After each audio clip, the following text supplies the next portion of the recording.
Bien, hoy para la unidad 8 voy a preparar una breve conferencia sobre el surrealismo, que es el movimiento vanguardista por excelencia. Y para empezar, debemos hablar un poco de lo que es vanguardismo, ¿no? Son un grupo de movimientos relacionados entre sí de finales del siglo XIX, principios del siglo XX, que pretenden romper con las formas existentes en el arte, en la literatura, pero los llamamos vanguardistas porque pretenden con esta ruptura, ¿no?, iniciar una transformación que llegará más allá del arte a cambiar la sociedad, a ser una especie de revolución social. Y es a través de una analogía que establecen entre las convenciones del arte y los convencionalismos sociales. Pretenden provocar, chocar, escandalizar incluso, ¿no? Y su lema es épater le bourgeois, en francés, que es escandalizar la burguesía. Pero en el fondo también, más allá de ese efecto de provocación, de escándalo que pretenden crear, buscan fundar una nueva sociedad utópica. El artista es en ese sentido, él es parte de una vanguardia de personas que están adelantados a los demás, que ya están marcando el camino a seguir, porque ya están viviendo la vida más libre y más plena de esa sociedad futura que imaginan.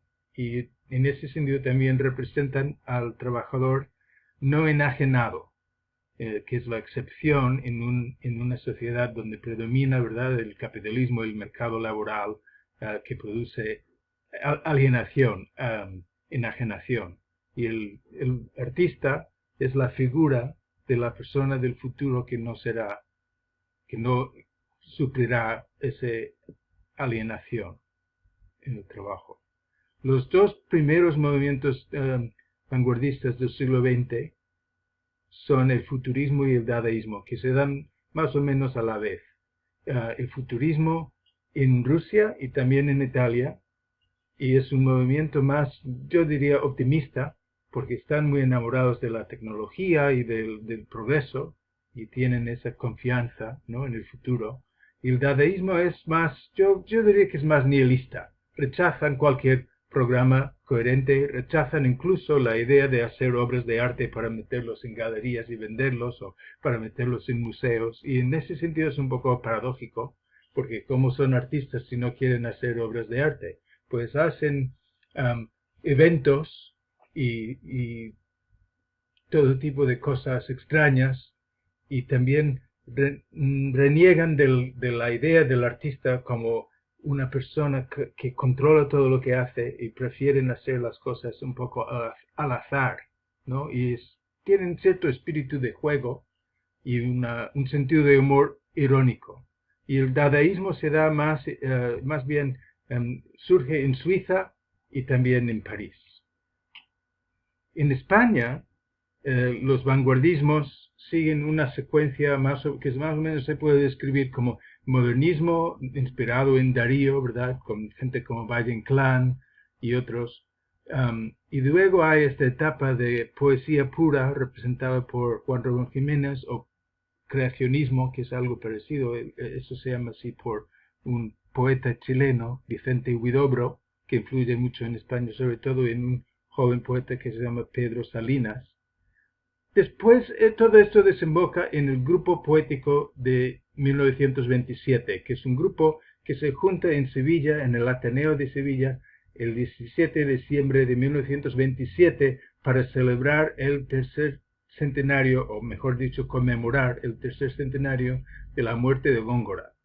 Góngora, que es el poeta barroco por excelencia, y entonces hay un cierto neobarroquismo en estos poetas. Aquí vemos a Rafael Alberti y aquí García Lorca.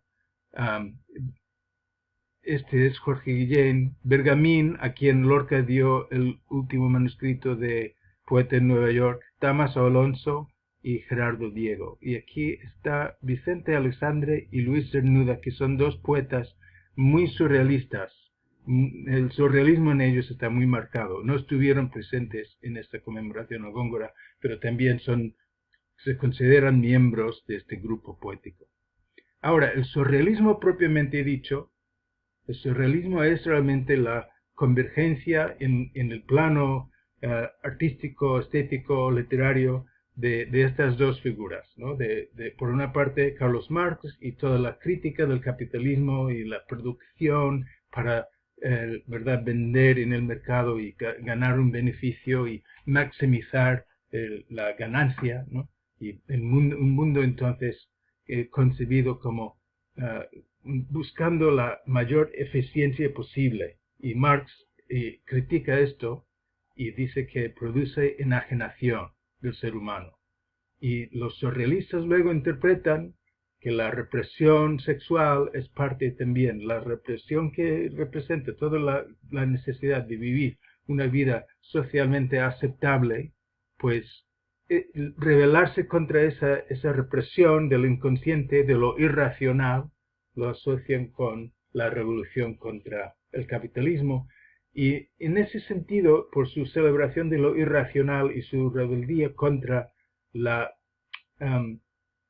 concepto de eficiencia y de la vida práctica, la imposición de todo lo práctico y lo que produce beneficio y aumento ¿verdad? De la industria, del control del ser humano sobre la naturaleza. Esa rebeldía contra toda esa tendencia de la industrialización de la civilización moderna, ¿verdad? Los asocia con el romanticismo que ya hemos estudiado y se pueden considerar neorrománticos en este sentido. Pero hay una diferencia importante porque tienen esta teoría científica combinando Marx y Freud y su irracionalismo entonces es una estrategia y es partiendo de un análisis crítica y no solo la afirmación del sentimiento del espíritu del individuo, ¿no? Dos de las estrategias importantes que utiliza el surrealismo en este proceso y que se ve y ayudan a reconocer cuando algo pertenece a esta tendencia, ¿no? O pertenece a este movimiento. Por una parte, la deformación del cuerpo y es desvincular el ser humano en su realidad corporal de las rutinas diarias que lo definen, que lo limitan, que lo sujetan. Y por otra parte, una técnica muy importante que se dice la desfamiliarización, que es tomar objetos de la vida diaria y transformarlos de un modo que parecen algo extraño, algo no familiar. André Breton es un escritor francés que logra establecerse como jefe del movimiento surrealista en los años 20, con sus dos manifiestos, del surrealismo 1924 y 1929, y la definición del surrealismo como el arte a servicio de la revolución. Y insiste que los miembros del grupo deben afiliarse al Partido Comunista. Y entonces él se convierte en una especie de dictador, tirano, ¿no? Que controla y define el surrealismo y decide quién puede ser surrealista y quién no. Y casi todos los grandes surrealistas en algún momento, Breton los echa del grupo. Dalí es uno de los primeros, Salvador Dalí, que Breton le echa porque no es lo suficiente, no tiene el compromiso político que Breton dice que hay que tener. Bueno, a pesar del control que ejerce o intenta ejercer Breton sobre el surrealismo, es un movimiento mucho más amplio y se puede decir que hay muchos surrealismos y para mediados del siglo XX parece que está en todas partes y la influencia se difunde en la cultura, ¿no? Aquí he puesto una imagen de el artista chileno Roberto Mata, que a veces se ha dicho que es el último surrealista. Muere en en el 2002. Y por otra parte, para ejemplificar la influencia del surrealismo en la contracultura y la estética de los años 60, ¿no? La psicodélica, pues esta imagen de la portada del primer álbum de Osibisa, que es un grupo de Londres, parecido, si lo conocen, a Grupo Santana, y allí utilizan una estética, bueno, más popular, pero con rasgos que lo asocian, ¿no? La idea de un paisaje fantástico que es proyección de lo inconsciente, de la imaginación, de lo que no podría ser.